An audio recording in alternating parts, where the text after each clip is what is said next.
boss man. What you doing? Oh, we got another one of those training meetings this morning. Okay.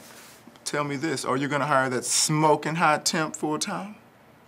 Kenny, you need to make sure you're at this meeting.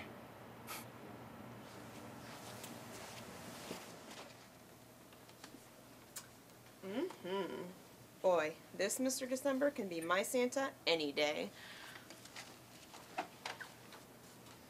Feliz Navidad. Action. Do you see this? Yeah. Dude, that gots to be Photoshopped.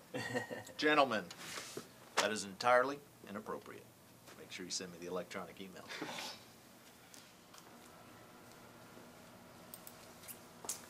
Say, darling, I was thinking, Saturday night, you and me, 7 o'clock, what do you think? No. Just like I told you last week, and the week before that, and the week before that. I have a boyfriend. Well, you know what they say, just because there's a goalie don't mean you can't score. No. Alright, well just think about it. Alright? Alright, I'll see you tomorrow. Shake your hand like, All right, everyone, listen up, listen up. Thank you.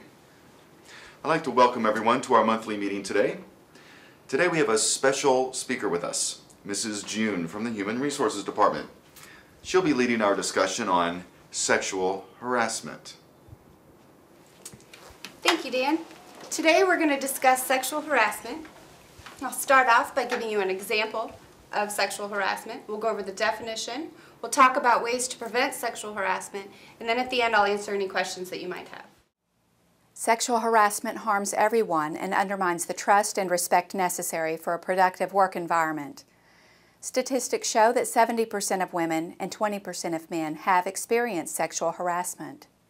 According to the Equal Employment Opportunity Commission, or EEOC, sexual harassment is defined as unwelcome sexual advances, requests for sexual favors, or other verbal or physical contact of a sexual nature constitutes sexual harassment.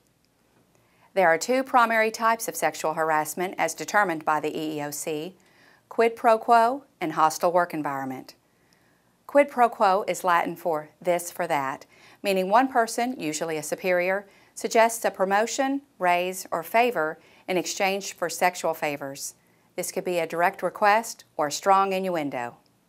The second type of sexual harassment is hostile work environment. This includes a work environment wherein an employee cannot reasonably perform work due to the behaviors of coworkers or management that are deemed hostile.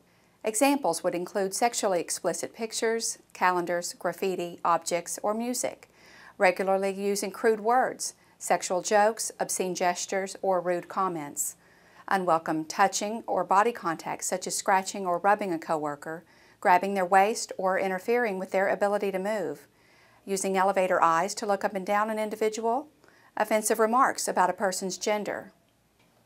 Perhaps the hardest thing to understand with sexual harassment is the boundary lines, a stray remark, joking with an employee.